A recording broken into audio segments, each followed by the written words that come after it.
उन्वान है वो है प्रीस्टहुड पार्ट 3। प्रीस्टहुड पार्ट 3 में आज हम देखेंगे बहुत खूबसूरत चीजें ताकि हम खुदा के नाम को जलाल दे सके। Here we see the sin of apostasy, that's abandoning the faith। यहाँ पे जो लास्ट टाइम में हमने खुदावन के बारे में, यीशु के बारे में सीखा था कि यीशु जो है वही हमारा सरदार काहिन है, और यहाँ पे जो गुनाह की बात कर रहा है वो गुनाह है सबसे बड़ा गुनाह। हम तो सोचते हैं कि चोरी करना, झूठ बोलना और ये सब चीजें करना ये गुनाह है, ये भी गुनाह है, लेकिन अपने मजहब को छोड़ देना ये सबसे बड़ा गुनाह है। और यहाँ पे खुदा का बंदा पालूस जो है उन मसीह लोगों से जो यहूदी थे और जो मसीहत को छोड़कर वापस यहूदियत में जाना चाह रहे थे, उनको ये कह रहा है कि अपने ईमान को तर्क ना करो, जिस ईमान के ऊपर हो उसे तर्क ना करो। Here we see the sin of apostasy, that's abandoning the faith।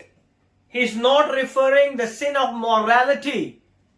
वो उन सारे सिंस के बारे में बात नहीं कर रहा जो हमारी जिंदगी में हम लड़ते हैं, झगड़ते हैं, गाली गलोच करते हैं, ये भी एक गुनाह है। लेकिन खुदा का बंदा पालूस जिस गुनाह की बात कर रहा है यहाँ पे, वो ये कह रहा है कि ये सबसे बड़ा गुनाह है। He is not referring to the sin of morality which are failure in our conduct। वो जो सिन है वो हमारे चाल चलन के बारे में है और जिस उन गुनाहों की वजह से हम जो है नाकाम हो जाते हैं। that I lie, जैसे कि हम कहते हैं कि झूठ बोलना, that I have impure, कि मैं अपनी सोचों में मैं नापाक हूं। बहुत से लोग अपनी सोचों में बहुत सारी चीजें सोचते हैं, बहुत से लोग वायलेंस करते हैं, बहुत से लोग क्रिटिकल काम करते हैं, बहुत से लोग फेल हो जाते हैं। तो ये हमारे मॉरल्स के अंदर जो है, हमारी इखलाकियात के अंदर ये सारे जो हम गुनाह कर देते हैं, that is also sin. Living failing in living what I want to be, यानी कि जो आप करना चाहते हो वो होता नहीं है और हर एक चीज में आप नाकाम हो जाते हो। He is not talking of those type of thing sin. यहां पे खुदा का बंदा पालूस जो है वो इस तरह के गुनाहों की बात नहीं कर रहा। He is talking about apostasy, fading away from faith, यानी कि अपने ईमान को तर्क करना सबसे बड़ा गुनाह है। वो कहता है कि जिस शख्स में आप ईमान लेके आए हो, इसीलिए अगर आप उस ईमान को तर्क करते हो, ठीक है, ये खुदा के कलाम में बहुत खूबसूरत बात है। शायद हम मसीह लोग इस चीज को अडॉप्ट नहीं करते, लेकिन दूसरे लोगों ने अडॉप्ट की है। हम अपने फेथ को इजीली जो है छोड़ देते हैं, मसीहत को छोड़ के हम कहीं और चले जाते हैं, लेकिन ये एक बहुत बड़ा गुनाह है। ऑल क्रिश्चियन हैव सिंस, हर मसीह गुनाह करता है। हम बदन के अंदर हैं और हर एक मसीह जो है वो क्या करता है, गुनाह करता है। All Christian have a life up and down and sometimes successful, और बहुत सी दफा हमारी जिंदगियों में अप एंड डाउन चलता है, बहुत सी दफा हम कामयाब हो जाते हैं। I sometimes we are spiritual zone, sometimes we out of spiritual zone. कभी कभी हम इतने रूहानी हो जाते हैं कि हम बहुत आगे चले जाते हैं, और कभी कभी हम एकदम जो है खुश हो जाते हैं कि हमारा दिल ही नहीं करता कि हम दुआ करें, हमारा दिल नहीं करता कि हम बात करें। And we are doing lot of mistakes, और हम बहुत सारी गलतियां करते हैं। I am going in and up and down, और हम अपनी जिंदगी के अंदर क्या करते हैं, अप एंड डाउन चलते रहते हैं। That's the life of Christian, ये मसीहों की जिंदगी है। मसीह जिंदगी के अंदर हमारी जिंदगी में अप एंड डाउन चलता है। कोई भी मसीह नहीं कह सकता कि आई एम कॉन्स्टेंटली अप, या हम हमेशा के लिए डाउन है। ये मसीह जिंदगी एक साइकिल की तरह है, आप कभी ऊपर चले जाते हैं, कभी नीचे, कभी ऊपर, कभी नीचे। It's like a wave. आप नहीं कह सकते कि मैं हमेशा टॉप पे रहूंगा। आप नहीं कह सकते कि मैं हमेशा मिडल पे रहूंगा, आप नहीं कह सकते कि मैं हमेशा बॉटम पे रहूंगा। Here we see the author of Hebrew not talking about the experience, he's talking about the abandoning the faith. यहां पे वो आपके इन गुनाहों के बारे में नहीं बात कर रहा। यहां पे इब्रानियों की किताब के अंदर वो जो बात कर रहा है वो कह रहा है कि ये जो है सबसे बड़ा गुनाह है कि आप अपने ईमान को तर्क कर देते हो, आप अपने फेथ को क्या कर देते हो, छोड़ देते हो। The person who continue to reject Christianity and then take it up again, then abandoning again, then take it up again, बहुत सारे ऐसे मसीह हैं जो अपने ईमान को छोड़ देते हैं और फिर कोई मिलता है, फिर वो अपने ईमान में आ जाते हैं, फिर वो अपने ईमान को छोड़ देते हैं। बहुत से ऐसे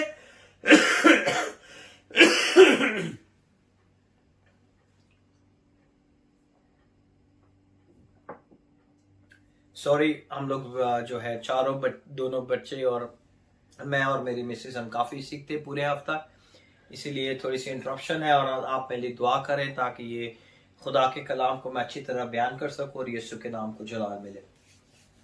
और बहुत से ऐसे मसीह लोग हैं जो अपने फेथ को छोड़ देते हैं, फिर उसे पकड़ लेते हैं, फिर छोड़ देते हैं, फिर पकड़ लेते हैं, और यही इनकी जिंदगियों में वो इसी तरह चलते रहते हैं।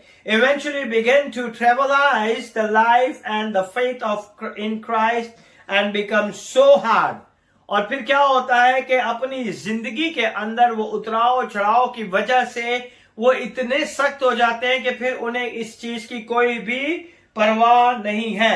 The faith in Christ and become so hard, it's beyond having conviction concerning spiritual life।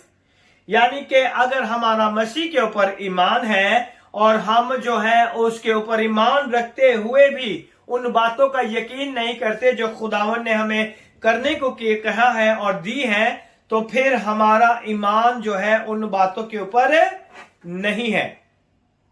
That is very important thing today we going to be learn। मेरे साथ ओपन कर लें आप इब्रानियों हिब्रूज चैप्टर नंबर 6 से हम आगे कंटिन्यू करेंगे।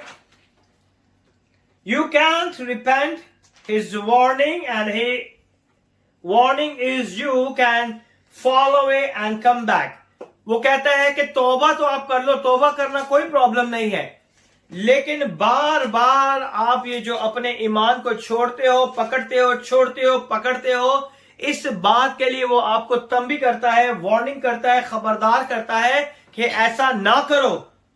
But if you continue to fall away and reject Christianity, your heart will be so hard।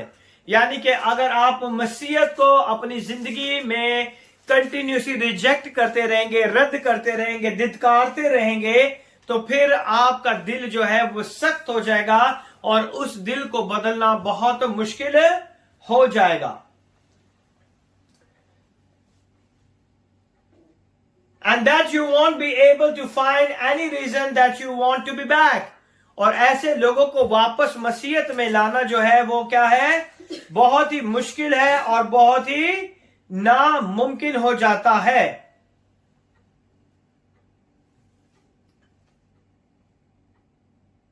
He says that since they again crucify to themselves the Son of God, और उनकी वजह से, इन्हीं वजह से जब आप इतने ईमान को रद्द कर देते हो तो आप यीशु मसीह को दोबारा सूली पर लटका देते हो। शायद आप भूल जाते हैं, हम भूल जाते हैं कि हमारा मसीहत से इनकार करना यीशु मसीह को दोबारा मसलूब करने के बराबर है, क्योंकि जब आप उसके ऊपर ईमान ला के फिर पीछे हट जाते हैं तो जो कुछ खुदावन यीशु ने आपके लिए किया, आप उन सारी चीजों से मुनकर हो जाते हैं। जो कुछ खुदावन यीशु ने आपके लिए किया, आप उसे भूल कर उसे दोबारा मसलूब करने की कोशिश करते हैं। That since that they again crucify to themselves the Son of God, put him to open shame, और दोबारा उसे उसी तरह की शर्मिंदगी में ले आते हैं जो उसने मेरे और आपके लिए उठाई थी. They take Christ into their heart at a conversation.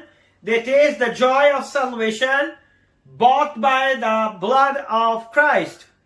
वो उन सारी चीजों का मजा चख लेते हैं, वो उन सारी चीजों को अपनी जिंदगी में पा जाते हैं और दोबारा जो है अपने अंदर जो है मसीह की वो खुशी को वो महसूस करते हैं और उस निजात के उस गिफ्ट को जो उसके लहू के वसीला से हमें मिली है, वो सारी चीजें होने के बावजूद जब हम वापस छोड़ देते हैं तो हम खुदावन यीशु मसीह को दोबारा मसलूबियत के लिए दोबारा पेश करते हैं. They share the spirit, they see the change in their life. खुदावन ने अपना रूह हमें दिया है ताकि वो हमारी जिंदगियों को तब्दील कर दे. And then they tear him back out of their heart and put him back on the cross.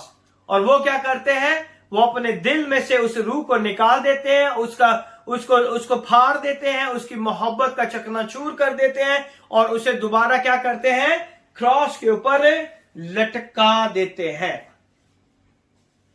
And cross is an open shame. और क्रॉस जो है वो एक सलीबी मौत जो है, एक लानती मौत है और एक शर्मिंदगी का सबब है, एक शर्मिंदगी का निशान है. Those who don't believe see the believers abandons the Christ. वो लोग जो है जो यीशु पर ईमान नहीं लाते, वो यीशु मसीह को दोबारा मसलूब नहीं करते, बल्कि वो लोग मसलूब करते हैं जो ईमानदार लोग हैं और वो ईमान लाते हुए खुदावन यीशु को दोबारा छोड़ देते हैं. वो लोग जो है खुदावन यीशु को मसलूबियत में दोबारा धकेलते हैं.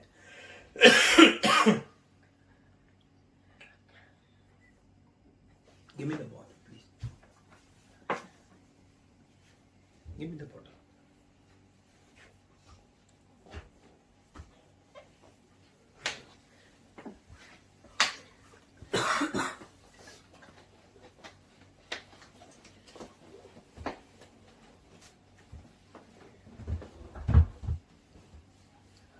Those who don't believe see the believers abandons the Christ. Whatever the image in a heart, you rip it off, and everybody sees that. Everybody sees when a Christian abandons the faith, the acts give them own harm. जब मसीह लोग खुदावन यीशु को तर्क कर देते हैं, उसके मसलूबियत को तर्क कर देते हैं, तो वो अपने आप को खुद नुकसान देते हैं. They are not harm to Jesus. और वो यीशु को जो है मसलूब नहीं करते, बल्कि वो अपने आप को तकलीफ देते हैं जब वो मसीह को छोड़ देते. This type of repeated sins hardens in the heart. और इस तरह के जो गुनाह है वो हमारे दिलों को सख्त कर देते हैं. It's not God refuses the repenting. It's a person can't repent anymore. इसका ये मतलब नहीं है कि खुदावंद हमें तौबा करने से मना करता है. हम जितनी दफा मर्जी हम तौबा कर सकते हैं, जितनी दफा चाहे हम तौबा कर सकते हैं, लेकिन इसका ये मतलब नहीं है कि तौबा करने के बाद हम वही काम दोबारा करें. It's like a scar that's been seared over the hardened and blackened part. ये वही जिस तरह के अगर कोई जख्म हो और उस जख्म के ऊपर अगर आप मरहम पट्टी ना करें तो वो एकदम हार्ड हो जाता है, वो जख्म काला पड़ जाता है. इसी तरह ये सब चीजें भी हमारी जिंदगी में होती रहती है. Now we going to the chapter number 6 verse number 7 and 8 which we will be talking about. Here the use of the imagery are to describe the faith of the individual using an agriculture idea. यहाँ पे छठे बाब की 7वीं और 8वीं आयत में जो मुसन्नफ है इब्रानियों की किताब का, वो जो है जमीन के साथ रिलेट करके बताना चाहता है कि किस तरह हम जो है इन सारी चीजों को देखते हैं. जैसे कि हमने पहले 5वीं और 6ठी आयत में देखा था कि खुदा के उम्दा कलाम और आइंदा जहान की कुफ्तों का जायका ले चुके हैं, अगर वो बगरस्ता हो जाए तो उन्हें तौबा के लिए फिर नया बनाना नामुमकिन है, इसलिए कि वो खुदा के बेटे को अपनी तरफ से दोबारा मसलूब करके इलानिया जलील करते हैं. Now we're going to be read the verse number 7 and 8. For the earth which drinketh in the rain that cometh oft upon it, and bringeth from herbs meat for them by whom it is dressed, receiveth blessing from God. But that which beareth thorns and barriers is rejected, and nigh unto cursing those, and is to be burned. Here we read, already हमने यहाँ पे पढ़ा है, क्योंकि जो जमीन उस बारिश का पानी पी लेती है. नाउ लिसन, वो कह रहा है कि ये वो लोग हैं, ये वो मसीह लोग हैं जिन्होंने खुदावन की कुदरत का मजा चख लिया है. इसीलिए वो उसे जमीन के साथ, उन लोगों को वो जमीन के साथ रिलेट करके कह रहा है कि जो जमीन इस बारिश का पानी पी लेती है, जो उस पर बार बार होती है, उनके लिए कार आमद सब्जी पैदा करती है. तो वो क्या करती है, जिसके ऊपर बारिश बार बार पड़ती है, वो खूबसूरत सब्जियों को क्या करती है, पैदा करती है. Here we see the imagery describe the fate and the individual using the agriculture idea. यहां पे वो क्या कर रहा है, एग्रीकल्चर के आइडिया को यूज करते हुए बता रहा है. The ground that is prepared receive the rain, bring forth the produce, is blessed by God. यानी कि वो जमीन जिसके ऊपर बार बार पानी पड़ता है, बारिश पड़ती है, वो जमीन क्या है वो जमीन जो है दोबारा जो है खूबसूरत सब्जियां पैदा करती है. when you continuously farming it, same ground receive the preparation and the rain, and it's bring up into the useless thorn and thistle. वो कहती है, अगर वो जमीन 8वीं आयत में अगर हम देखें तो क्या लिखा है, अगर झाड़ियां और ऊन कटारे उगाती है तो नामकबूल और करीब है कि वो लानती हो और उसका अंजाम जलाया जाना है. यानी कि वो लोग जो मसीहत को तर्क करते हैं, मुसन्निफ यहाँ पे उनके बारे में एक जमीन, एक खेती बाड़ी के आइडिया से उन्हें समझा रहा है कि जब उनके ऊपर खुदा की बरकत आती है, खुदा की कुदरत आती है, खुदा का रहम आता है, तो वो बरकत पे बरकत पाते हैं. जब वो खुदावन यीशु को तर्क कर देते हैं तो फिर कैसे हो जाते हैं, उस झाड़ियों की तरह जो ऊंट कटारे उगाती है, तो नामकबूल और करीबी है कि लानती हो और उसका अंजाम कैसा हो, जलाया जाना हो. यानी कि उनके बारे में the product burn and receive curse, and the land itself is simply abandoning. यानी कि फिर वो जमीन भी उनको क्या कर देती है, तर्क कर देती है, क्योंकि उनमें से क्या अच्छा फल नहीं निकलता. So Christian is a Christian who grow in wisdom and knowledge and maturity will be blessed by God. वो मसीह लोग जो के खुदावंद यीशु में हिकमत और दनाई और अक्लमंदी के साथ चलते हैं, वही लोग खुदावंद यीशु में मुबारक कहलाते हैं. हर कोई कहता है मैं मुबारक हूं, ऐसा नहीं है. वही लोग मुबारक हैं जो यीशु मसीह के साथ चलते हैं. वो हम खुदावंद यीशु के साथ नहीं चलते. हमें याद रखना है कि खुदावंद यीशु के साथ चलना बहुत मुश्किल काम है. हमारी लाइफ, क्रिश्चियन लाइफ, जैसे कि मैंने आपको पहले कहा, एक वेव की तरह है. कभी हम एकदम ऊपर चले जाते हैं, फिर हम एकदम डाउन हो जाते हैं, फिर हम बहुत देर डाउन रहते हैं, फिर हम थोड़ा सा कोशिश करते हैं, फिर आगे बढ़ते हैं, और यही हमारा साइकिल है. तो खुदावन के कलाम में हमें इस तरह नहीं, बल्कि हमें एक कंसिस्टेंट परफॉर्मेंस देनी है और आखिर तक हमें खुदावन के साथ साथ चलना है.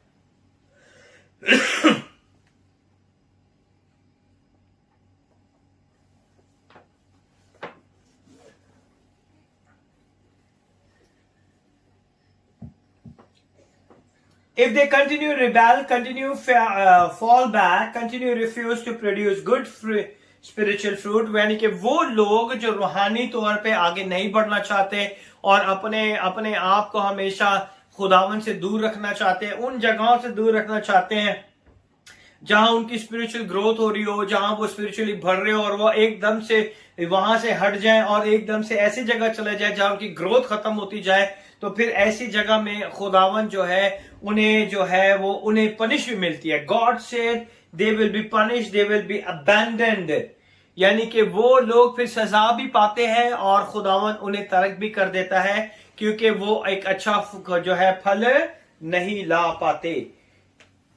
You people, you milk drinker, you are not meat eater. ऐसे लोगों को उसने कहा है कि तुम जो है अभी भी दूध पी रहे हो और सख्त गजा की तुम्हें अभी भी जरूरत नहीं है. सख्त गजा का मतलब है कि आप you are not mature enough, आज भी हम मिच्योर नहीं है. Against what happened to those who fall away, he encouraged them after his hang on to the hope and they had. उसने कहा कि अपनी उसी उम्मीद के ऊपर रो जो उम्मीद तुम्हारे साथ तुम्हें बख्शी गई है.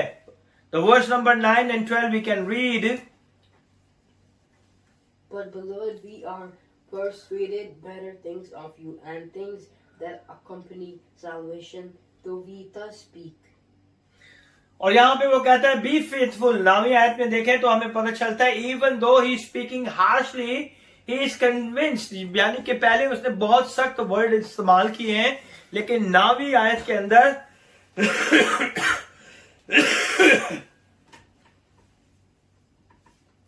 9वीं आयत के अंदर वो दोबारा जो है बहुत खूबसूरती से उनके साथ प्यार से बात करता है. कहता है लेकिन आए अजीजो, अगरचे हम ये बातें कहते हैं तो भी तुम्हारी निस्बत इनसे बेहतर और निजात वाली बातों का यकीन करते हैं. यानी कि वो कहता है कि अगर ये सारी चीजें मैंने अगर पहले बहुत हार्डली की, लेकिन फिर वो दोबारा उन्हें कन्विंस कर रहा है that they are not apostasy not yet, apostate not yet. वो कह रहा है कि अपने इस मजहब को ना छोड़ो जिसके अंदर तुम आ चुके हो, क्योंकि इसके अंदर ही तुम्हें सारी बरकतें मिलनी है और यही जो है बरकतों का एक रास्ता है. Now we going to the verse number 10. The Jewish Christian, come on. For God is not unrighteous to forget your work and labor of love, which ye have shewed toward his name, in that ye have ministered to the saints and do minister. यानी कि यहाँ पे लिखा है इसलिए खुदा बेइंसाफ नहीं जो तुम्हारे काम और मोहब्बत को भूल जाए जो तुमने उसके नाम के वास्ते इस तरह जाहिर की कि मुकद्दसों की खिदमत की और कर रहे हो. यानी कि वो सारी चीजें जो खुदावंद हमारी जिंदगी से चाहता है. The Jewish Christian had helped Gentile believer who were persecuted in the past. यानी कि जो यहूदी मसीहत में आए थे जिनके साथ ये सारी मुश्किल परेशानियां आई, उन्हें ये समझा रहा है कि तुम ये ना सोचो कि जो कुछ तुम छोड़ के आए और जो कुछ तुमने किया है खुदा तुम्हें उसका बदला नहीं देगा. खुदा ने तुम्हारी सारी बातों को याद रखा है और वो तुम्हें डेफिनेटली जो तुम खिदमत कर रहे हो, जो काम कर रहे हो, उसका अजर तुम्हें जरूर देगा. The past and the writer commented God also see this. और वो इसमें ये कहता है कि खुदावन तुम्हारी इन चीजों को देख रहा है. ठीक है. Now going to be verse 11. And we desire that every one of you do shew the same diligence to the full assurance of hope unto the end. They had been diligent in a good works in love. वो कहता है कि हमें अच्छे काम करने चाहिए मोहब्बत के साथ, और हम इस बात के आरज़ूमंद हैं कि तुम में से हर शख्स पूरी उम्मीद के वास्ते आखिर तक इस तरह कोशिश जाहिर करता रहे. यानी कि हमें आखिरी वक्त तक, अपनी जिंदगी के आखिरी दम तक अपने खुदा के साथ वफादार रहने की जरूरत है. He had been diligent in good work and in love. हमें अच्छे कामों में जो है बढ़ना चाहिए, हमें अच्छे काम करने चाहिए प्यार मोहब्बत के साथ. Encourage them to exercise the same diligence in their faith towards Christ. और खुदावंद यीशु के आगे उसने ये सारी चीजें रखी और उसने कहा है कि हमें जो है अपने ईमान में जो है हमें हमेशा कायम रहने की जरूरत है. So their hope eternal life. उनकी उम्मीद, हमारी उम्मीद क्या है? हमेशा की जिंदगी, अब्दी जलाल. Their hope based on Jesus. और ये सब चीजें किसकी वजह से हमें मिलती है? यीशु मसीह की वजह से ये सारी चीजें हमें मिलती हैं. will be fully realized. Hope of salvation is directly linked with the faith in Christ.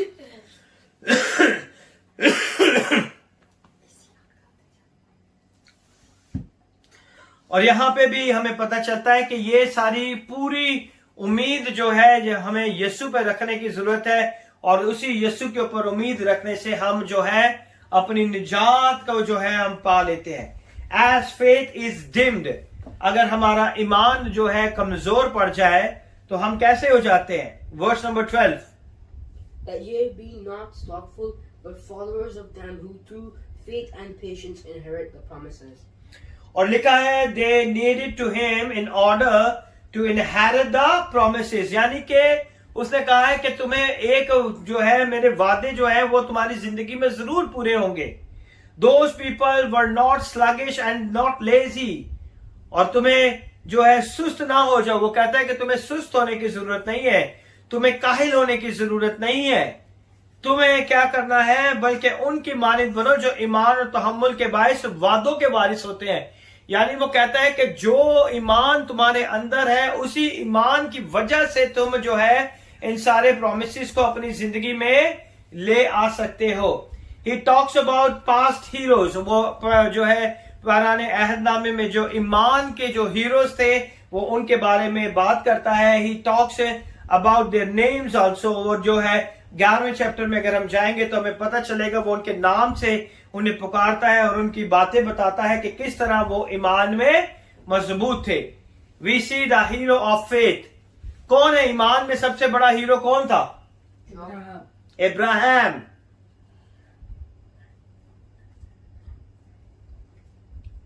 Ibrahim के साथ जो वादा किया गया था, वो खुदा ने कहा कि मैं तुझे कौमों का बाप बनाऊंगा, मैं तेरी औलाद आसमान के सितारों तक जो है बढ़ाऊंगा. मगर उसका कोई औलाद नहीं थी. 25 साल उसने वेट किया अप्रोक्सीमेटली, और फिर वो अपने उसी ईमान पे चलता रहा और वो ईमान उसकी जिंदगी में बायस से बरकत हुआ. आमीन. आगे हम देखेंगे 13वीं से 15वीं आयत में. For when God made promise to Abraham, because he could swear by no greater, he swore by himself, saying, surely blessing I will bless thee, and multiply I will multiply thee. And so after he did patiently endure, he obtained the promise. Amen. लिखा है चुनाचा जब खुदा ने इब्राहिम से वादा करते वक्त कसम खाने के वास्ते किसी को अपने से बड़ा ना पाया. जब वो खुदा ने देखा कि मैं इसको किस तरह यकीन दिलाऊं, हम किस तरह किसी को यकीन दिला सकते हैं? प्रूफ किस तरह हम किसी को यकीन दिला सकते हैं? हमारी सबसे बड़ी कोशिश होती है कि हम कसम खा के यकीन दिलाएं कि हमने ये काम नहीं किया, है ना? ये प्रूफ है ना. तो ये खुदावन भी अपने आप को देख, खुदावन कहता है कि मैं किस तरह इब्राहिम को यकीन दिला दूं कि ये सारी चीजें मैं तुझे दूंगा. तो जब भी हम कसम खाते हैं तो हम उस शख्स की कसम खाते हैं जो सबसे बड़ा हो, है ना? बहुत से लोग अपनी मां की कसम खाते हैं, बहुत से लोग अपने बाप की कसम खाते हैं, है ना? बहुत से लोग खुदा की कसम खाते हैं, बहुत से लोग लकड़ी की कसम भी खाते हैं. तो ये तरह तरह की कस्में हैं, ये लोग इस तरह के हैं और ये कस्में खाते हैं. और जब ये कसम खाते हैं तो कसम का मतलब ये होता है कि जो ये बात कह रहे हैं वो जो है पूरी जरूर होगी, यानी कि वो बात में सच्चाई है, इसलिए वो कसम खा के उसे प्रूफ करते हैं. तो खुदा की नजर में कोई भी खुदा की मानिंद नहीं है. तो खुदा अपने आप की कसम खाता है. खुदा किसकी कसम खाता है? अपने आप की. चुनाचा जब खुदा ने इब्राहिम से वादा करते वक्त कसम खाने के वास्ते किसी को अपने से बड़ा ना पाया, खुदा से बड़ा कोई नहीं था. तो खुदा ने किसकी कसम खाई? तो अपनी ही कसम खाकर, खुदा ने अपनी कसम खाकर कहा, फरमाया कि यकीनन मैं तुझे बरकतों पर बरकतें बख्शूंगा और तेरी औलाद को भी बहुत बढ़ाऊंगा. Hallelujah. So it's long time for this promise to even begins. यानी कि इस सारे वादे को, इस सारे अहद को पूरा होने में बहुत टाइम था, और खुदा ने इस सारे अहद को, इस सारे वादे को पूरा करने के लिए अपने आप से कसम खाई ताकि खुदा के नाम को जलाल मिले.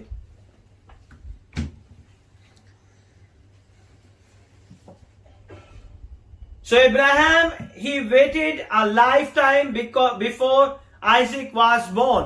उसने अपनी पूरी जिंदगी गुजार दी कि वो आइजक का वेट कर रहा था. वो अपनी जिंदगी में अपने बेटे का वेट कर रहा था, और इसके लिए उसने अपनी जिंदगी के 100 साल गुजार दिए. He even had to agree to sacrifice him. Imagine you waited, finally have that son, and then God said, now I want a sacrifice. एक चीज को अगर आप इतनी देर से आपको वो खुदा से मांग रहे हैं, अगर वो आपको मिल जाए और सोचें कि खुदा कहे कि ये मुझे वापस दे दे, तो आपको कैसा लगेगा? फिर आपको लगेगा ही नहीं कि ये खुदा कह रहा है. अगर खुदा ने इसे वापस लेना था तो खुदा ने मुझे दिया क्यों? तो हम इस तरह के सवाल करते हैं. लेकिन यहां पे इब्राहिम, जिसने अपनी जिंदगी के 100 साल एक बेटे को पाने के लिए गुजार दिए, खुदावन ने कहा कि ये बेटा मुझे दोबारा इसे मेरे लिए कुर्बान कर दे. And the code is for this time is Ibrahim Isaac's life. और यहां पे जो वो बता रहा है वो इब्राहिम और इसाक की जिंदगी के बारे में कह रहा है. The divine being do not need to make an oath but to reassure to man who do God swear by himself.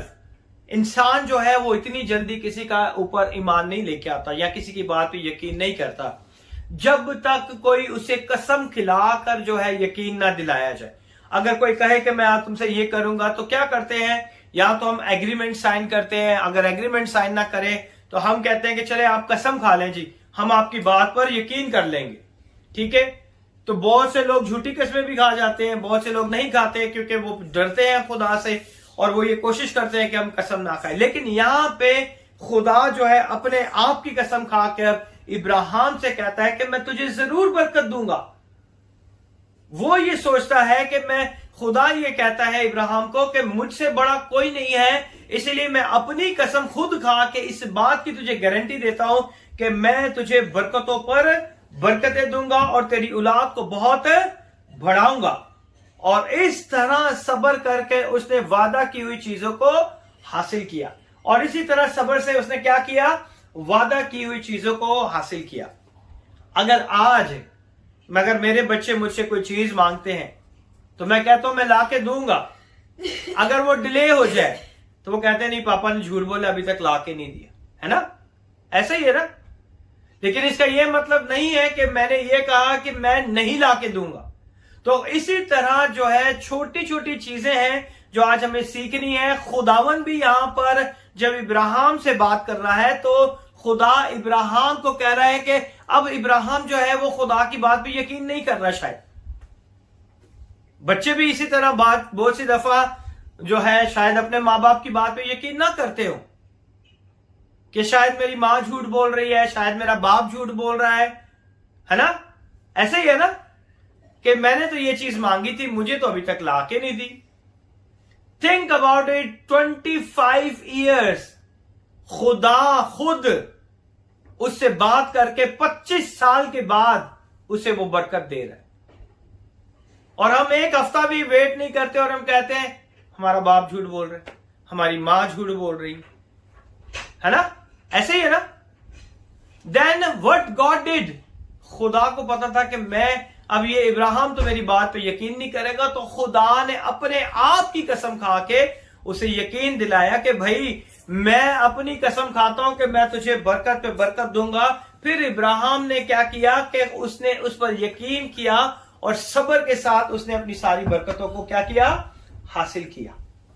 आमीन. As his own witness, there is no greater witness, the witness that can truly keep to our promise. और खुदा से बड़ा कोई भी गवाह नहीं था जो उसके वादे को कायम रखता. तो क्या था, उनके पास वादा भी था और इसके ऊपर श्योरिटी थी कि खुदा ने अपने नाम की कसम खुद खाई थी। आमीन। So Abraham promise fulfilled the coming of the Christ thousands of years later. अगर आप इब्राहिम का वो वादा देखें तो वो यीशु मसीह में जाके पूरा होता है और उसमें हजारों साल लग गए हैं, हजारों साल। हाँ, अगर आज मैं कोई चीज ना ला के दूं तो बच्चे कहेंगे पापा झूठ बोल रहा है, हमें यकीन नहीं है। तो बहुत सी दफा खुदा जो है हमें सिखाता है बहुत सारी चीजें, हम नहीं समझते उन चीजों को, लेकिन खुदा हर चीज हमारे लिए बेस्ट से बेस्ट करके देता है। इब्राहिम का वादा हजारों साल पहले किया गया और आकर कहां पे पूरा हुआ, यीशु मसीह के ऊपर आके वो पूरा हुआ। आमीन। Abraham received a glimpse of the development of the promise as Isaac was born. खुदावन यीशु का जो ग्लिम्स थी, जो झलक थी, उसने अपने बेटे आइजक के अंदर पाई। वो झलक उसने अपने बेटे इसहाक के अंदर पाई। यीशु मसीह की झलक किसके अंदर थी? इसहाक के अंदर थी। यीशु मसीह जो है बाप का इकलौता बेटा है। आइजक कौन है? इब्राहिम का इकलौता बेटा है। बाप ने अपने बेटे को कोई कलवरी के मकाम पे भेजा और इब्राहिम अपने बेटे आइजक को मूरिया के पहाड़ पे लेके गया। खुदा के कलाम में खुदावन यीशु ने हमारे लिए सलीब उठाई, लकड़ी की सलीब उसने उठाई और उसकी कुर्बानी के लिए जो इसहाक था उसने लकड़ियां उठाई और वो अपने आप को उसको मोरिया के पहाड़ पे लेके गया। उसके हाथ में जो चाकू था, जो छुरी थी, जो नाइफ थी, वो खुदा के कलाम को रिप्रेजेंट करती है। जिस तरह के बाप का कलाम यीशु मसीह है, तो हर जगह पे यीशु मसीह की छवि जो है इसहाक के अंदर खुदा ने इब्राहिम को दिखाई। आमीन। ये वो वादा खाली आइजक का नहीं था, खुदावंद यीशु से इब्राहिम को यीशु नजर आया। इसलिए यूहन्ना की अंजील के 8वें बाब की 52 आयत से पढ़े तो आपको पता चलेगा कि वहां पे लिखा हुआ है कि जब उन्होंने सवाल किया यीशु से कि तूने इब्राहिम को देखा है, तेरी उम्र तो इतनी है नहीं, तो वो कहता है कि इब्राहिम मुझे देख के खुश हुआ। उसने वो झलक जो थी, यीशु की झलक जो थी, अपने बेटे इसहाक में देखी। तो बहुत सारी भेद की बातें आज खुदा का पाकरू हमें सिखाता है ताकि हम उसके नाम को जलाल देने वाले बने। और आगे हम देखेंगे कि क्या लिखा हुआ है। Then the rescue from the certain death, then married Abraham saw the fulfillment and he was overjoyed। और फिर उसी बेटे को जिसे वो ज़िबा करने के लिए लेके गया और फिर उसके बाद उसकी मौत जो है मुलतवी हो गई, उसकी मौत टल गई। फिर वो अपने बेटे के लिए दुल्हन की तलाश में चला गया। और यीशु मसीह क्या कर रहा है? यीशु मसीह जहान से चला गया, आज भी वो दुल्हन की तलाश कर रहा है। मुझे और आपको दुल्हन को वो तैयार कर रहा है। आज भी यीशु जो है मुझे और आपको क्या कर रहा है? तैयार कर रहा है। बाप को रूह दिया हुआ है कि ये दुल्हन तैयार करके बाप के सामने रिप्रेजेंट करनी है। तो वो दुल्हन जो थी, जो कि इसहाक के लिए ढूंढी जा रही थी, वो आज भी रिप्रेजेंट करती है कलीसिया को। जैसे कि मैंने आपको कहा है कि जो इसहाक है वो यीशु मसीह की झलक को जाहिर करता है। जैसे ही वो उसकी डेथ का वो सारा प्लान खत्म हुआ, जैसे ही यीशु मसीह मसलूब हुआ, मुर्दों में से जी उठा, बाप के दाहिने हाथ बैठा है, उसके बाद उसकी दुल्हन की तैयारी शुरू हो गई। उसकी दुल्हन को ढूंढने के लिए इब्राहिम ने अपने नौकर को भेज दिया, है ना। और यीशु के मरने के बाद भी आज जो है दुल्हन तैयार हो रही है, कलीसियाएं तैयार हो रही है। Abraham saw the fulfillment and he was overjoyed। जब उसने देखा तो वो खुशी से भर गया। Author show how long it took to the promise। अब पता चला है कि जब कोई वादा होता है तो हर एक वादे में अगर कुछ टाइम लग जाए तो उसमें खुदा की मर्जी होती है। Amen।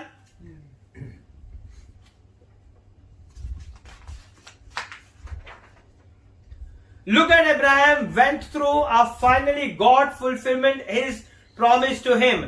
खुदा को इब्राहिम की नजर देखे तो आपको पता चलेगा कि इब्राहिम की जिंदगी में खुदा ने किस तरह इब्राहिम का उसने इस जगह पे क्यों उसे टच दिया है, ताकि लोग जान जाए कि इब्राहिम से ही सारे इजराइल की नस्ल चली थी।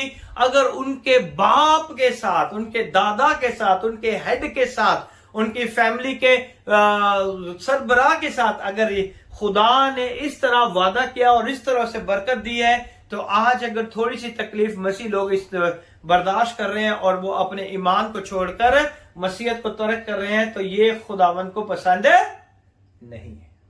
Amen? So God fulfilled his promise to him. So these Jews look back on a promise of God. So God owed to Abraham, he owed to you. जो खुदा ने इब्राहिम से वादा किया है, वही वादा आप लोगों से भी खुदावन यीशु ने किया है। Amen? इब्राहिम से क्या वादा था कि मैं तुझे बरकतों पे बरकतें बख्शूंगा और तेरी औलाद को मैं बढ़ाऊंगा। और मेरे और आपके लिए खुदा ने क्या वादा किया है, मैं जाता हूं ताकि तुम्हारे लिए जगह तैयार करूं, ताकि फिर आके तुम्हें अपने साथ ले जाऊं। ये खुदा का वादा है, ये इंसान का वादा नहीं है, ये खुदा का वादा है। और खुदा के कलाम में लिखा है in 16 verse read, For men rarely swear by the greater and an oath for confirmation is to them an end of all strife. They cannot about the oath is in general, यानी कि आमतौर पर अगर देखें तो कसम हम तब खाया करते हैं जब किसी को यकीन दिलाना हो, जब हम किसी की बात के ऊपर अटल हो और हमें कहते हैं कि हम ये करके देंगे, हम कसम खाते हैं। तो इसी तरह खुदावन भी अपनी बात पर अटल था और उसने कसम खाई। और खुदा के कलाम में 16वीं आयत के अंदर लिखा है कि आदमी तो अपने से बड़े की कसम खाया करते हैं। इंसान किसकी कसम खाता है? अपने से बड़े की। लेकिन खुदा से बड़ा कोई नहीं है। खुदा ने अपने आप की कसम खा के कहा कि मैं तुझे बढ़ाऊंगा। और उनके हर किस्सा का आखिरी सबूत कसम से होता है। यानी कि हर किस्सा जो भी है, हर प्रॉब्लम जो भी है, उसका आखिरी सोल्यूशन क्या होता है? कसम से होता है। आप कोर्ट के अंदर देख लें, कोर्ट के अंदर क्या होता है? कोर्ट के अंदर जब विटनेस को बुलाया जाता है तो पहले उसका हाथ किस में रखा जाता है? खुदा के कलाम के ऊपर, ताकि वो इस बात की कसम खाए कि जो भी बोलेगा वो सच बोलेगा। चाहे वो सच बोले या ना बोले, लेकिन वो कसम खाता है ना? तो इसका मतलब होता है कि लोग यकीन कर रहे हैं कि ये बंदा जिसने हाथ रखी ये डेफिनेटली झूठ नहीं बोलेगा बल्कि सच ही बोलेगा।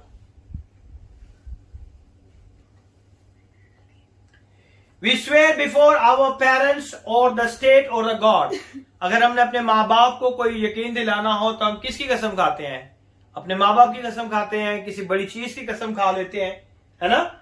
In order to verify the truth or the legality of the matter. यानी कि मसले का हल के लिए हम किसी भी तरह से भी हम कसम खाते हैं ताकि हम उस चीज को प्रूव कर सकें कि ये हकीकत है।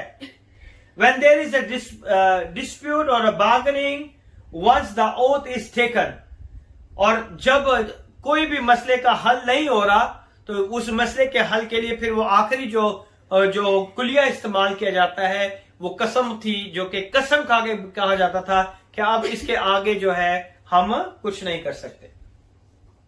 It is a confirmation that the matter is settled. जैसे ही वो कसम खाते थे वो मसला वहीं पे खत्म हो जाता था। Now read verse number 17. Wherein God willing more abundantly to shew unto the heirs to promise the humble, the immutability of his counsel confirmed it by an oath. इसलिए जब खुदा ने चाहा कि वादों के वारिसों पर और भी साफ तौर से जाहिर करे कि मेरा इरादा बदल नहीं सकता, तो कसम को दरमियान में लाया। यहां पे दो चीजें हैं। पहली चीज, खुदा ने वादा किया और खुदा ने कहा कि मेरा ये वादा कभी नहीं पूरा टलेगा, चाहे इसमें 1 साल लग जाए, 2 साल लग जाए, 3 साल लग जाए, 4 साल लग जाए, 15 साल लग जाए, 20 साल लग जाए, मैंने इस वादे को तुम्हारी जिंदगी में पूरा करना ही करना है। आमीन। और इस चीज के लिए, इस वादे को पूरा करने के लिए खुदावन ने उसके ऊपर क्या कर दिया? कसम खाई है। यानी कि एक तो वादा है, उसके ऊपर क्या है? दूसरा कसम है। और वही वादा आज मेरी और आपकी जिंदगी में है, और वही कसम आज खुदा ने मेरे और आपके लिए भी खाई है कि मैं तुम्हें आसमानी मकामों में लेके जाऊंगा। आमीन। तो वो खुदावन हमारी जिंदगी में अपना जलाल जाहिर करता है। Christian is a spiritual descendant of Ibrahim. हम जो मसीह हैं वो रूहानी नस्ल है इब्राहिम की। हम इब्राहिम की नस्ल नहीं है, हम गैर कौमों से हैं। मसीहत में आके हम जो है रूहानी फर्जंद है। खुदा के कौन से फर्जंद है? हम रूहानी फर्जंद है। मसीह जो है वो रूहानी फर्जंद है।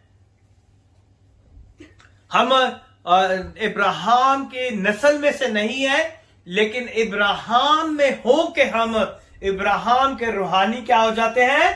फर्जंद बन जाते हैं। God may have made a promise thousands of years before he accomplished his promise with an oath. खुदा ने वो वादा जो हजारों साल पहले किया था, वो उसके ऊपर उसने कसम खाई है कि ये वादा जो वह जरूर पूरा करेगा। Mean that no matter how much times go by, the promise is secure. इसका मतलब है जितना भी वक्त गुजर गया है, इसका ये मतलब नहीं कि वो प्रॉमिस खत्म हो गया है। होता है ना, कहते हैं कि वो एक कहावत है, रात गई और बात गई, है ना? ऐसी कोई स्टोरी नहीं है। यहां पे खुदा ने कहा है कि जितना मर्जी ये चला जाए, टाइम गुजर जाए, वादा खुदावन का अटल है और खुदावन ने कसम खाई है कि वो उसे पूरा करेगा। तो खुदावन के वादे जो हमारी जिंदगी में है, उसके ऊपर खुदा ने कसम खाई है कि वो हमारी जिंदगियों में पूरा करेगा। Because God promise and he वोड कीप हिज प्रॉमिस। और खुदा ने जो वादा किया है वो उसे पूरा करने की भी कुदरत रखता है। आमीन। आगे हम पढ़ेंगे, वर्ष नंबर 18 को पढ़ेंगे, और 18वीं आयत के अंदर लिखा है, ताकि दो बेतब्दील चीजों के बायस जिनके बारे में खुदा का झूठ बोलना मुमकिन नहीं है। यानी कि एक पहली बात तो खुदा झूठ ही नहीं बोलता, ठीक है। अब दो बातें कौन सी है? पहली बात कौन सी है? वादा। पहली बात है खुदा ने जो वादा किया है उसमें खुदा ने झूठ नहीं बोला, खुदा उसे डेफिनेटली पूरा करेगा। और टॉप ऑफ दैट उसने क्या किया है? कसम खाई है। उसके ऊपर खुदा ने कसम खाई है, यानी वादा भी किया है और खुदा ने कसम भी खाई है कि वो उसे पूरा जरूर करेगा। Hallelujah. So their vision of salvation was growing dim. उन मसीहों की जो निजात की रोशनी थी वो क्या होती जा रही थी? कम होती जाती। Which is the point to be Christian, our Jewish family our rejected us. और वो कहते हैं कि हम यहूदियत से मसीह में आए हैं और मसीहत में हम बढ़ नहीं रहे। यहां पे ये सारी चीजें खुदा का बंदा पालूस जो है उन्हें समझा रहा है कि खुदा ने जो वादे किए हैं इब्राहिम के साथ, अगर वो उन वादों को पूरा कर रहा है तो जो वादे मसीहत में तुम्हारे साथ किए हैं वो वादे भी खुदावन पूरा करने की कुदरत रखता है। और वो यहूदी क्या सोच रहे हैं कि हमने जिस मसीह को पकड़ा है, जिसकी खातिर हमने अपने घर बार को छोड़ा, अपने यहूदियत मजहब को छोड़ा, तो आज हमें जो है मारा जा रहा है, कूटा जा रहा है, और हम गरीब हो चुके हैं, हमारे पास काम काज नहीं, खाने के लिए कुछ नहीं, हमारे लोग हमें एक्सेप्ट नहीं कर रहे, हमारा शहर हमें एक्सेप्ट नहीं कर रहा, तो हमें इस मजहब को छोड़ देना चाहिए। What is the point to be Christian? Our Jewish family are rejected us. Their state is persecuting us. We are poor. We are not accepted. Maybe we go back to Judaism. They accept it. At least they have a stability. और वो ये सोचते हैं कि चलो हम क्या करते हैं कि मसीहत को छोड़कर दोबारा यहूदियत में चले जाते हैं ताकि वो हमें कबूल कर ले। शायद वो हमें कबूल ही कर ले और हमें माफ कर ले और हम क्या हो जाएं? सिक्योर हो जाएं। मगर वो उन्हें क्या सिखा रहा है? Their salvation, their hope and their harbor is Christ is a shore. कि उनकी निजात जो है वो क्या है? शोर है। और क्या लिखा हुआ है आगे? वो 19वीं आयत में है, और वो हमारी जान का ऐसा लंगर है जो साबित और कायम रहता है। लंगर पता है किसे कहते हैं? जिधर वाफर मकदार में कुछ हो। नहीं नहीं नहीं नहीं, वो लंगर नहीं है, वो पानी के अंदर जो फेंके ना, एंकर। जी जी जी। एंकर को यहाँ पे यूज किया गया है। वो कह रहे हैं कि जब भी तूफान में जब वो फंस जाते तो वो क्या करते हैं? एंकर को फेंक देते हैं ताकि वो उन्हें डूबने से बचा ले, तकलीफ से बचा ले, मुश्किल परेशानियों से बचा ले। तो हमारी जान का लंगर क्या है? कौन है? खुदावंद यीशु है। जब उसके ऊपर हमारा ईमान होगा तो अगर हम मुश्किलों में, परेशानियों में, तकलीफों में, बीमारियों में है तो वो हमें कायम करेगा। लिखा है वो हमारी जान का ऐसा लंगर है जो साबित और कायम रहता है। वो एंकर जो है वो हमें हिलने नहीं देगा। अगर हमारा ईमान यीशु पर है तो वो हमें हिलने नहीं देगा, वो हमें गिरने नहीं देगा, वो हमें टूटने नहीं देगा, वो हमें बिखरने नहीं देगा। He is a great God. Amen. Their salvation, their hope, and their harbor in Christ is assured. Two things are: God is the one who promised it, and He never break His promise. और पहली बात कि खुदा ने जो वादा किया है वो उसे कभी भी तोड़ेगा नहीं। और दूसरी बात कि उस वादे के ऊपर खुदा ने क्या किया है? कसम खाई है कि वो हमें बरकत पे बरकत देगा और जो वादे उसने किए हैं वो हमारी जिंदगी में पूरा करेगा। That you will be saved, that Jesus is the Son of God. और यही वो हकीकत है कि तुम निजात याफ्ता हो जाओगे। और यीशु मसीह कौन है? खुदा का बेटा है। Amen. Jesus is a Son of God. Spirit that dwell in you with the power to raise from you the dead when Jesus return. जो रूह खुदा ने आपके अंदर डाली है, जब खुदावन यीशु आएगा तो वो हमें दोबारा से उठा खड़ा करेगा। Now we going to receive the verse number 19 and 20. 19 और 20वीं आयत को अगर हम दोबारा देखेंगे, here we see the relationship between hope and faith in Christ. आज हम अपनी उम्मीद और ईमान के बारे में, जो मसीह पे हमारी उम्मीद है और मसीह पे हमारा ईमान है, उसके रिश्ते के बारे में हम देखेंगे कि किस तरह वो रिश्ता हमारी जिंदगी में हमें बायस बरकत बनाता है। Verse number 19, our hope in that we will be with the God, that our hope basically, हमारी उम्मीद क्या है कि यीशु मसीह ही हमारी उम्मीद है। यीशु मसीह क्या है? हमारी उम्मीद है। Steadies our souls during time of crisis, anchor the steady ship and storm. यानी कि जिस तरह मैंने अभी आपको बताया कि लंगर जो है तूफान के बीच में फेंक दिया जाता है या किनारे पे लगा दिया जाता है जब शिप, तो वो एंकर लगा दिया जाता है ताकि वो मूव ना कर सके शिप। एंकर इसीलिए लगाया जाता है कि मूव ना करे। हमारी जिंदगी में जब हमारा उम्मीद जो है यीशु मसीह पे होती है तो हमें कोई भी हिला नहीं सकता। हमें कोई भी हिला नहीं सकता, चाहे कितनी भी मुश्किल परेशानियां तकलीफें हमारी जिंदगी में आज है। Prevent them from drifting. Hope what Christian have is not just wishfully thinking. जो मसीहों के बारे में है, खुदा ने कहा है, वो हमारी अपनी मर्जी के मुताबिक नहीं है, वो खुदा का क्या है? वादा है। It's sure promise and guaranteed bye God himself. और वो वादा क्या है? श्योर है और उसके ऊपर गारंटी है। यानी श्योर भी है, अश्योरेंस भी है कि ये काम जरूर होगा, और उसके ऊपर गारंटी किस चीज की है? कसम की। कसम के साथ खुदावन ने कहा है कि मैं ये वादे तुम्हारी जिंदगी में पूरा करूंगा। इवन सिकनेस और प्रे और इवन कंफ्यूज और our faith and that hope is still there.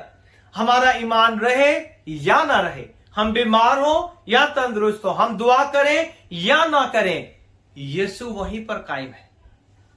हमने उसके ऊपर अपनी उम्मीद लगानी है, वो यहां से कहीं नहीं जाने वाला। Amen. He talking about accessing all of those blessings as entering within the veil. Well जो थी वो हैकल का पर्दा था। वेल जो थी वो क्या था? हैकल का पर्दा था। और वहां पे कौन जाया करता था? High priest. सिर्फ एक ही सरदार कायन जाया करता था। आमीन। सिर्फ कौन जाया करता था? सरदार कायन, हाई प्रीस्ट जाया करता था। Drink some water, I told you. Take the small water, a glass of water and drink. Go sit over there.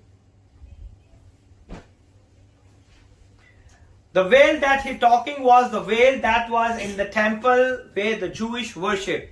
जिस वेल की वो बात कर रहा है, जिसके बारे में यहूदी बहुत खूबसूरती से जानते हैं, उसने कहा कि ये यहूदी इसी वेल के आगे जाके क्या करते थे? अपनी इबादत करते थे। और वो उसी इबादत के तरीके को इस्तेमाल करके उन्हें बता रहा है कि यीशु सबसे अफजल है।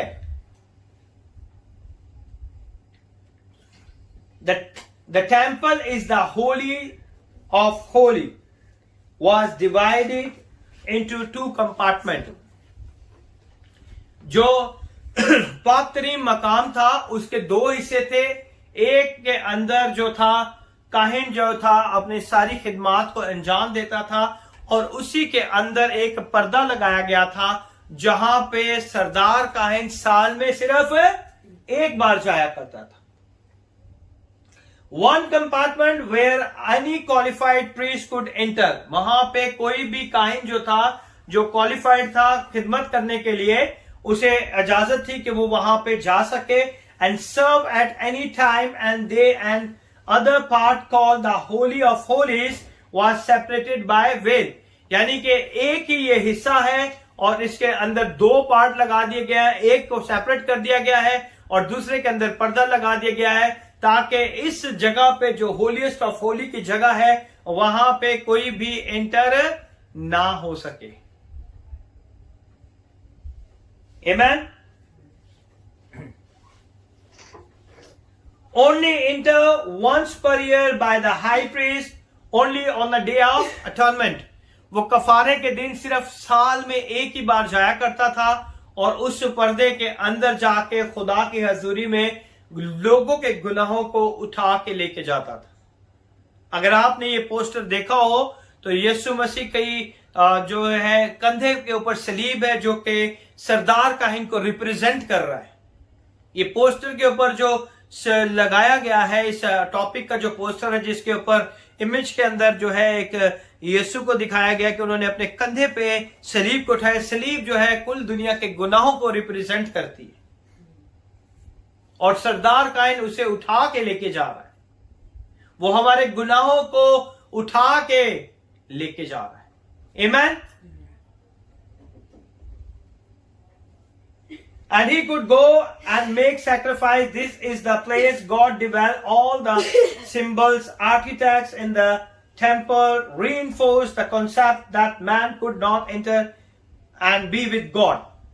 और जो हैकल का पर्दा था उसके बाद साथ बहुत सारे सिंबल्स बनाए थे।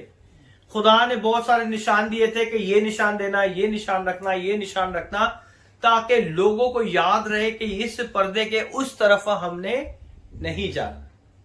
यानी कि खुदा के साथ एक होना बहुत इम्पॉसिबल था। हैकल के पाक तरीन मकाम में जाना साल में एक बार, तो इसका मतलब कि खुदा के साथ बातचीत करना साल में एक ही टाइम आपको मिलता था। वो भी कौन से दिन? कफारे के दिन। इसलिए वो सारी चीजें वहां पे लगाई गई थी ताकि इंसान को याद रहे कि उसने यहां पर इंटर नहीं करना। बहुत सी दफा हमने बाहर जो है बिजली के बड़े बड़े जो है जनरेटर रूम्स देखे होंगे, तो वहां पे लिखा होता है, एक सिंबल्स लगाए जाते हैं कि कोई भी यहाँ पे अलाउ नहीं है कि यहाँ पे आ सके, वही शख्स जिसके पास परमिशन है। तो हर कोई उस रूम के अंदर नहीं जा सकता, हर कोई जो नहीं आ सकता, चाहे उस कंपनी में बहुत सारे लोग काम कर रहे हो, लेकिन उस रूम के अंदर जाने के लिए स्पेशल लोग रखे जाते है ना। ठीक इसी तरह जो है यीशु मसीह और सरदार काहिन वो जो था साल में एक बार जाता था ताकि वो खुदा के साथ रफाकत रख सके। तो इसका मतलब है कि वो सारे सैक्रिफाइस जो पूरा साल करते थे वो उस रफाकत में नहीं पहुंचते थे, है ना? क्योंकि मेन तो वो चीज थी जहां पे उन्होंने खुदा के साथ एक होना था, तो वो एक तो होता ही नहीं। अगर आप सोचे तो आपको, मुझे तो जहां तक मेरी थॉट है, मेरी सोचने की सलाहियत है कि वो नहीं होते होंगे। इसीलिए ये बहुत इंपॉर्टेंट था कि वो साल में एक बार अपने गुनाहों का कफारा दे और खुदा के साथ एक हो जाए, है ना? There was a limited access only by the chosen and highly qualified few. और वहां पे अंदर जाने के लिए एक लिमिटेड एक्सेस था ताकि वो लोग ही अंदर जा सके। Levite who carried the articles of the tabernacle in desert. जब हैकल नहीं बनी थी तो खुदा के अहद के संदूक को और इस सारे चीजों को उठाने के लिए जो लोग चूज किए गए थे वो लावी थे। और वो जब वो ये सारी चीजें जो थी बियाबान में लेके चलते थे, they were not allowed to look at the utensils. आप ये सोचे कि वो पाक तरीन मकाम के अंदर रखने वाली जो चीजें थी ना, वो जो उठा के लेके जा रहे थे, उन्हें देखने की भी जरूरत नहीं थी कि वो उन्हें देख सके, इतनी पाक थी वो चीजें।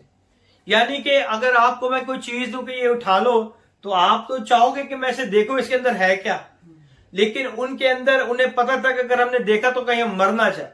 वो जो चीज सामान उठा के लेके जाते थे वो उस सामान को देख भी नहीं सकते थे क्योंकि वो इतना पाक था। They were not allowed to look at the utensil and the candlestick and the items of the holiest of holy. वो शमादान, वो चिरागदान, वो सारी चीजें जो खुदा के पाक तरीन मकाम पे रखी जाती थी, उन्हें देखने की जरूरत भी नहीं करते थे जो उन्हें उठा के लेके जाते थे, है ना? They carried them but not allowed to look at them. There was separateness. The Gentile were in Gentile court. और खुदा ने हैकल जब बनी और उसमें हैकल के अंदर खुदा ने हर एक कोर्ट जो थी अलग अलग बनाई थी। ये उनका सिस्टम था। यहूदियों के लिए अलग कोर्ट थी। हैकल छोटी कोर्ट नहीं थी। हैकल के अंदर जो थे दुनिया के सारे लोग आते थे, सारे मजहब के लोग आते थे, गैर कौमें भी आती थी। गैर कौमों की कोर्ट अलहदा थी। वो गैर कौमें जो थी वो अलग कोर्ट के अंदर आते थे। फिर जो यहूदी थे अलग कोर्ट के अंदर आते थे, जो औरतें थी वो अलग कोर्ट के अंदर आते थे, जो बच्चे थे अलग कोर्ट के अंदर आते थे। तो इस सब के अलग अलग कोर्ट्स थे। They were separate. The Gentiles were the Gentile court, Jews were the Jewish court, the man were a man court, women were a woman court. Priests could work in a holy place, but in the holiest of holy, where the God was. ये सारे काम हर रोज होते थे, लेकिन वो पाक तरीन मकाम के अंदर नहीं जाया जाता था। Only one man, the high priest, once a year, day of atonement, go in. सिर्फ साल में एक बार ही सरदार काहिन वहां पे जाता था और वो सारी चीजें देखता। Substance of all men could have free access to God at any time. आज क्या है हमारी उम्मीद? आज हर एक के, पहले साल में सिर्फ पूरी कौम के अंदर एक बंदे के पास ये एक्सेस था, है ना? लेकिन यीशु के आने की वजह से आज वो हर शख्स के पास ये एक्सेस है कि वो खुदा के पाक तरीन मकाम में जा सकता है। आमीन। कितना जबरदस्त हमारा सरदार कायन। वो सरदार कायन साल में एक बार पूरी कौम के लिए जाता था। हमारे सरदार कायन ने क्या किया है? उसने पूरी कौम को कहा है कि मेरे खून के वसीला से तुम सबके लिए मैंने रास्ता खोल दिया कि तुम बाप के पास आ सकते हो, उस पाक तरीन मकाम में आ सकते हो। आमीन। So author says in Christianity, not just the high priest goes into the holiest of holy, everybody gets to go into the holiest holy, and this hope of Christian explained to Jewish mind. ये वो उन यहूदी ज़हन के लोगों को बता रहा था कि तुम्हारा सरदार कायन ये करता है, तुम्हारे लोग जब इन चीजों को उठाते हैं तो उन्हें देख भी नहीं सकते, लेकिन जो मसीहत के अंदर सरदार कायन है उसने तो अपने लोगों को अंदर ही आने की इजाजत दे दी है कि कोई बाहर ना रह जाए, बल्कि हर एक जो है वो पाक तरीन मकाम में दाखिल हो जाए। He is using the idea of the Jewish. जब 20 वर्ष को हम पढ़ेंगे, Whether the forerunner is for us entered, even Jesus, made an high priest forever, after the order of Melchizedek. और यहाँ पे हमने बहुत खूबसूरत एक आयत को पढ़ी, क्योंकि यहाँ पे उसने जो आइडिया लिया है वो आइडिया कौन सा है? यहूदियों का idea. He answer the question why should they have a hope. क्यों हमारे पास क्यों उम्मीद है? हमारे पास इसीलिए उम्मीद है कि हमारा सरदार काहिन जो है उसने हमारे लिए रास्ता खोल दिया. Jesus the high priest like a Melchizedek. यीशु जो है मल्कीसेदेक के तौर पर सरदार काहिन है. Enter the holiest of holy as a forerunner. Forerunner कहते हैं उस शख्स को जो आगे आगे चलता हो, है ना, जो लीडर हो, जो सबसे पहले जिसने एंट्री की हो, है ना, उसे हम क्या कहेंगे? Forerunner. जहां यीशु हमेशा के लिए मल्कीसेदेक के तौर पर सरदार काहिन बनकर हमारी खातिर पेशरो की तौर पर, पेशरो कहते हैं फोरनर, जो आगे चलता है, पेशरो के तौर पर दाखिल हुआ है. तो हमारा पेशरो कौन है? यीशु है. Jesus enter holiest of holy as a forerunner to prepare for us to go in after him. तो जो हमारा पेशरो है जिसके पीछे हम चल रहे हैं, अगर वो उस पाक तरीन मकाम में है तो फिर हमें कौन रोक सकता है? हम उसके पीछे चल रहे हैं ना. चलते चलते हम भी कहां पे पहुंच जाएंगे? उसी पाक तरीन मकाम में. वादा की हुई चीज है जिसके लिए खुदा ने क्या किया है? वादा किया है और उसके ऊपर कसम खाई है. Hallelujah. People can have hope because God was promised them and that they will be blessed, and He is confirmed this promise with an oath. खुदा ने जो वादा किया है कि जो कुछ तुम बाप से मेरे नाम से मांगोगे वो तुम्हें मिल जाएगा, है ना. कसम हो गई ना. यीशु हमारी जिंदगी में आज यीशु से बड़ा कौन है? तो जब हम यीशु की कसम खा लेते हैं, जब खुदावन खुद अपनी कसम खा के कह रहे कि जो कुछ तुम मेरे नाम से मांगोगे, यही कह रहा ना खुदावन कि जो कुछ तुम मेरे नाम से मांगोगे तुम्हें मिल जाएगा. तो जो बरकतें हमें चाहिए वो किसके नाम से रिलीज होती है? यीशु मसीह नासरी के नाम से रिलीज होती है. आमेन. And they will be blessed. He has confirmed this promise with an oath. और ये खुदावन इस कलाम को, इस वादे को हमारी जिंदगी में कसम के साथ, ओथ के साथ उसे पूरा करता है. Jesus is a forerunner to guarantee their places with him. आज यीशु हमारे से पहले गया ताकि हमारी प्लेसेस को जो है, हमारी जगह को तैयार कर सके. इन हेवन एग्जाम्पल मैं आपको बताता हूं कि किस तरह खुदावन ने हमारी जगह को तैयार किया है. आपको समझ आई किस तरह खुदावन ने हमारी जगह को तैयार किया है? कोई मुझे समझा सकता है? अगर मैं आपको कहता हूं कि खुदावन यीशु ने हमारी आसमान पे जगह तैयार की हुई है, ठीक है, तो आप कैसे इसको कैसे समझोगे? How you can understand? God is prepared a place for you. How you can explain? किस तरह आप बताओगे? किस तरह समझा सकते हो?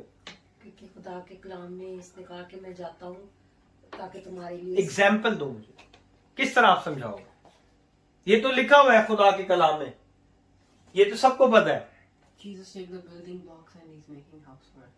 ओके. और किस तरह आप बताओगे कि यीशु ने मेरे लिए जो है ये जगह तैयार कर ली और ये जगह मेरे लिए रिजर्व है, अब मैं इस जगह पे जाऊंगा, ये जगह मेरे लिए ऑलरेडी बना चुकी है, ये मेरी जगह है. किस तरह आप कंफर्म करोगे? ईमान से तो वो ठीक है, लेकिन आप किस तरह एक्सप्लेन करोगे? किस तरह लोगों को समझाओगे कि यार मेरी जगह रेडी है, यीशु ने मेरी जगह रेडी करके रखी है? Okay, I will explain you how you can do it. For example, आज या कल यहां पे समझ ले स्टेडियम में क्रिकेट मैच है, ठीक है, आपका एक फ्रेंड है, उसने आपके लिए फ्रंट सीट रिजर्व करके रखी है ना. उसने कहा कि आपके लिए मैंने इतनी सीटें रिजर्व करके रखी है, जैसे ही आप आओगे, आप सीधा इधर आके बैठ जाना, आपको लाइन में लगने की जरूरत नहीं है, क्योंकि क्राउड बहुत होगा, है ना। या किसी भी फंक्शन में चले जाए, किसी भी ऐसी जगह पे चले जाए, तो किसी ने आपके लिए सीट रिजर्व करके रखी होती है, तो वो कहता है आप इधर नहीं बैठे, मैंने तो आपके लिए वो सीट रिजर्व करके रखी है ना। इसीलिए यीशु ने मेरे और आपके लिए हेवन में सीटें रिजर्व करके रखी है। आपको लाइनों में लगने की जरूरत नहीं है, वेट करने की जरूरत नहीं है। It's already prepared for you, come and sit over there. Hallelujah. उसने इस तरह हमारे लिए सीटें तैयार करके रखी है, जगह तैयार करके रखी है, और इसीलिए उसे फोररनर कहा गया कि वो हमसे पहले हमारी जगह उसने तैयार करके रखी है, ताकि जब वक्त आए तो हमें मुश्किल और परेशानी ना हो। आमीन। समझ आइए कि किस तरह खुदा ने हमारी सीट रिजर्व की है। जिस तरह आम दुनिया में हम देखते हैं, कोई भी बड़ा फंक्शन हो, कोई भी सेलिब्रिटीज हो, तो उनके लिए एक स्पेशल सीट्स रिजर्व करके रखी होती है कि ये सीट जो है ना इस बंदे की है। तो जो सीट खुदा ने, यीशु ने आपके लिए रिजर्व करके रखी है, उस पे कोई और नहीं बैठ सकता, वो आपकी सीट है। आमीन।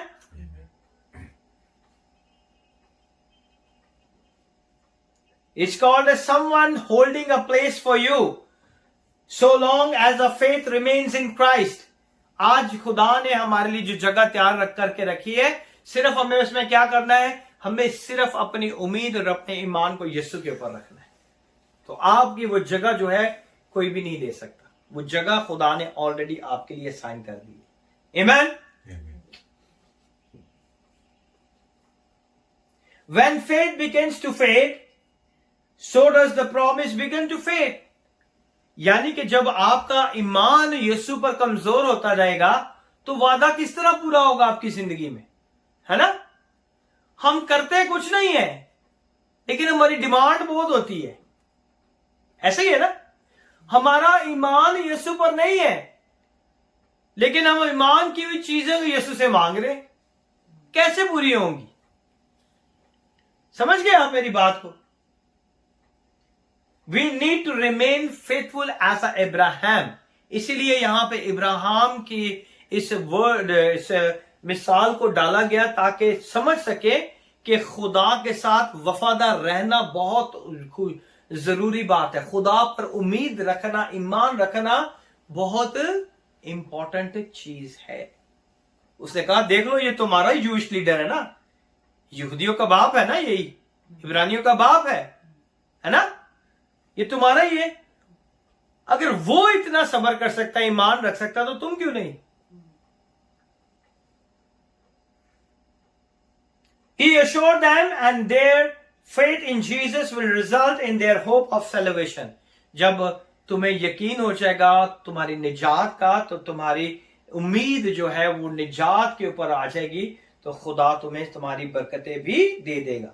Here these people losing hope, they were losing enthusiasm, they were losing their vision of heaven. यहां पे ये लोग जो थे अपने हौसले को छोड़ते जा रहे थे, अपनी उम्मीद को, जो कि आसमान की चीजों की उम्मीद थी, उसे छोड़ते जा रहे थे। उनके अंदर जो जज्बा था वो खत्म होता जा रहा था। Which was the source of joy and motivation? Their faith on Jesus was weakening. जो यीशु पर ईमान था वो क्या होता जा रहा था, दिन ब दिन उनका कमजोर होता जा रहा था, और जो उनकी शादमानी और खुशी थी वो आहिस्ता आहिस्ता खत्म होती जा रही थी कि अब उनकी जिंदगी में क्या होगा। Faith and hope are linked. ईमान और उम्मीद दोनों साथ हैं, दोनों लिंक्ड हैं। अगर ईमान होगा, उम्मीद होगी, तो आपका ईमान भी होगा। तो ये दोनों चीजें लिंक्ड है। ये नहीं मैं नहीं ईमान रखता लेकिन मैं उम्मीद रखता हूं, ऐसे नहीं है। मैं उम्मीद रखता हूं लेकिन मैं ईमान नहीं रखता, ऐसे नहीं है। अगर आप उम्मीद रखते हैं तो ईमान भी रखना पड़ेगा। दोनों चीजें साथ साथ चलेंगी तो ही आपको ये बरकत मिलेगी। Faith and hope are linked. Without hope we have no joy. अगर आपकी उम्मीद ही नहीं है तो आपके अंदर कैसी खुशी हो। मैं कहता हूं कि खुदावन यीशु जो है आपका निजात दहिंदा है। आपकी उम्मीद ही नहीं है यीशु के ऊपर कि वो निजात दहिंदा है, तो उसकी इस बात से आपको किस तरह खुशी मिलेगी? मिलेगी नहीं मिलेगी आपको, है ना। No desire to grow. आपके अंदर बढ़ने की कोई लगन ही नहीं होगी, क्योंकि आपकी उम्मीद यीशु पे नहीं है। जब आपकी उम्मीद ही नहीं है तो आपके अंदर खुशी भी नहीं होगी। जब खुशी नहीं है तो आपके अंदर बढ़ने की वो भी नहीं रहेगी। No enthusiasm for service, no peace, no satisfaction, no salvation without faith in Jesus. जब यीशु आपकी जिंदगी में नहीं होगा तो आपके पास निजात नहीं है। जब यीशु आपकी जिंदगी में नहीं होगा तो आपके पास खुशी नहीं है। जब यीशु आपकी जिंदगी में नहीं होगा तो आपके पास शादमानी नहीं है। जब यीशु आपकी जिंदगी में नहीं होगा तो आपकी कोई भी इबादत जो है वो परफेक्ट नहीं हो सकती। As our faith diminish, well our faith become weaker. जिस तरह ही हमारा फेथ जो है डिमिनिश होता जाता है, कम होता जाता है, उसी तरह वो कमजोर भी होता जाता है। These people losing their faith was growing very weak. उनका दिन ब दिन जो है उनका ईमान कमजोरी में बढ़ता जाता है। यानी हर रोज पहले इतना ईमान होगा, फिर और कम होता गया, फिर और कम होता गया, करते करते करते जो लेवल था वो बढ़ता गया और इनका ईमान क्या है, कम होता गया। Reason because become weak, they were becoming dull of hearing. क्यों हमारा ईमान कमजोर हो जाता है? क्यों हम ईमान में कमजोर हो जाते हैं? कम ऑन, ईमान में हम क्यों कमजोर होते हैं? Because we don't believe. Okay sometime मुश्किल परेशानी आ जाए ओके तो ईमान में हम क्यों कमजोर होते हैं? क्योंकि हम इसलिए कमजोर होते हैं क्योंकि हम खुदा के कलाम के ऊपर अमल नहीं लाते, उसके कलाम को नहीं सुनते। इसलिए जब आप कलाम को नहीं सुनेंगे तो ईमान में क्या हो जाएंगे? कमजोर हो जाएंगे। Okay, these people losing their faith was growing very weak. Reason become they were become dull of hearing. वो कलाम को सुनने में ना अहल हो गए थे, खुदा की कलाम को नहीं सुनते थे। It's not about the persecution. They weren't listening. They won't pay attention. ये इस वजह से छोड़ के नहीं जा रहे कि वो खुदा के मसीहत को छोड़ के वापस जा रहे हैं क्योंकि उनके ऊपर जुल्म और सितम हो रहे। नहीं, वो इसलिए छोड़ के जा रहे हैं क्योंकि वो खुदा के कलाम के ऊपर ध्यान नहीं दे रहे, वो खुदा के कलाम की बातों के ऊपर जो है ईमान नहीं रख रहे। इसलिए उनका ईमान जो है आहिस्ता आहिस्ता क्या होता जा रहा है? कमजोर होता जा रहा है। आज भी मेरे और आपके लिए यही लेसन है कि हमें सिर्फ और सिर्फ खुदा के कलाम की बातों को सुनना है, क्योंकि खुदा के कलाम में जो लिखा है वही हमें अपनी जिंदगी में करना है। खुदा के कलाम में जो लिखा है वही हमने अपनी सोचों में करना है, और जो हम खुदावन के कलाम में सीखते हैं उसे अपनी जिंदगी में करने की कोशिश करें, क्योंकि लिखा हुआ है दे weren't learning lesson from for us। वो सिर्फ उन्हीं के लिए लेसन नहीं लिखा उसने, आज के मसीहों के लिए भी ये लेसन है, आज के मसीहों के लिए भी ये सबक है कि हमें खुदा के कलाम को सुनना है, और वही हमारे ईमान को और हमारी उम्मीद को मजबूत करता है। The word of Christ often we can build our faith, और उसी के ऊपर खुदा के कलाम के ऊपर हमने क्या करना है? अपने ईमान की बुनियाद को रखना है। अगर ये कलाम हमारी बुनियाद नहीं तो हमारा ईमान कुछ नहीं, क्योंकि खुदा के कलाम में रोमन्स 10:17 में लिखा हुआ है। मैं चाहता हूं कि एक बार पढ़ लें रोमन्स 10:17।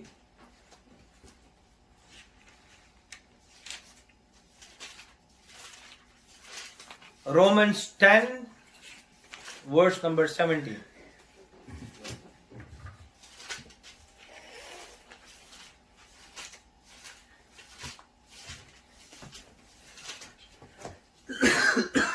लिखा है कि बस ईमान सुनने से पैदा होता है, और सुनना कहां से है? मसीह के कलाम में से, मसीह के कलाम में से। मसीह यीशु की आवाज को हमने सुनना है। ईमान यीशु पर होगा तो ही हम कामयाब होंगे। तो ईमान किससे पैदा होता है? सुनने से पैदा होता है, और सुनना किस लिए है? हमने मसीह का कलाम, यीशु मसीह को सुनना है हमने, किसी और शख्स को नहीं सुनना। अगर आपके अंदर ईमान लाना है तो आपको किसको सुनना पड़ेगा? मसीह को सुनना पड़ेगा। Read in English. So then faith cometh by hearing, and hearing by the word of God. If faith is weak, hope is dim. अगर आपका ईमान जो है वो कमजोर हो जाएगा तो आपकी उम्मीद जो है वो धुंधली हो जाएगी, है ना? आपकी उम्मीद कैसी हो जाएगी? धुंधली हो जाएगी। और लिखा है if our hope is dim we can not experience to the joy and peace. और अगर हमारा जो है ये जो उम्मीद है वो अगर धुंधली हो जाएगी तो हम किस तरह खुदा की खुशी और शादमानी का तजर्बा ले सकते हैं? ले सकते हैं हम? नहीं ले सकते। And anticipation of an heavenly reward the God has promised and guaranteed us with an oath. और उन चीजों का हिस्सा हम कैसे पा सकेंगे जिसका वादा खुदा ने अपने वादे के साथ और कसम के साथ किया है। आमीन। This is why church many time immature and weak people are there. इसलिए आज कलीसियाओं के अंदर बहुत से इमेच्योर लोग हैं, कमजोर दिल हैं, कमजोर ईमान लोग हैं, वो खुदा के अंदर मजबूत नहीं है। We don't see the hope, faith is not strong. उनके अंदर अगर हम उम्मीद नहीं देखेंगे तो उनका ईमान भी मजबूत नहीं होगा। दो चीजों का आज हम सीखेंगे अपनी जिंदगी के अंदर। Every time you come and hear the God's word, are not ask yourself, do I want to build my faith? जब भी आप खुदा के घर में आते हैं तो ये ना सोचें कि अब मैंने दोबारा तो नहीं अपने ईमान को बुलाना या बढ़ाना या किसी और चीज पे तो ईमान नहीं रखना। हमारा ईमान की बुनियाद जिस यीशु पर है उसी के ऊपर उसे कायम रहने दे। और दूसरी हमने अपने आप से ये बात करनी है कि हमारा ईमान आज कमजोर तो नहीं है, हमारा ईमान आज जो है, हमारी उम्मीद जो है वो आज धुंधली तो नहीं होती जा रही। Do I want my hope to increase और डिक्रीज? आज मेरी उम्मीद जो है वो बढ़ रही है या घट रही है? आज हमने अपने आप से ये सवाल करना है, किसी और से नहीं कहना। आज हमने अपने आप से ये सवाल करना है कि मेरा ईमान खुदा पर है, मेरी उम्मीद खुदा पर है या नहीं। The promise of heaven is sure कि यीशु मसीह का जो वादा है वो क्या है? श्योर है। It is guaranteed bye God words, Christ gone ahead prepare the place for us. ये खुदा का वादा है कि यीशु मसीह हमारे से पहले गया है और उसने हमारे लिए जगह तैयार की है ताकि जब वक्त आए तो वो हमें हमारी जगह पर ले जाए। Not outside but inside of holiest of holy where the gods dwell. वहां पे नहीं लेके जाएगा जहां पे खुदा नहीं है, वो यीशु हमें वहां पे लेके जाएगा जहां खुदा की हजूरी मौजूद है, जहां खुदा खुद मौजूद है। And we have a privilege position waiting for us. हमारे लिए ऐसी पोजीशन, ऐसा एजाज इंतजार कर रहा है कि हम उसके लिए अभी तक तैयार नहीं है। This is the place for those who do not lose their hope. ये वो जगह उन लोगों के लिए है जो अपनी उम्मीद का दामन नहीं छोड़ते। खुदावन इस कलाम के वसीला से आप सबको बड़ी बरकत दे।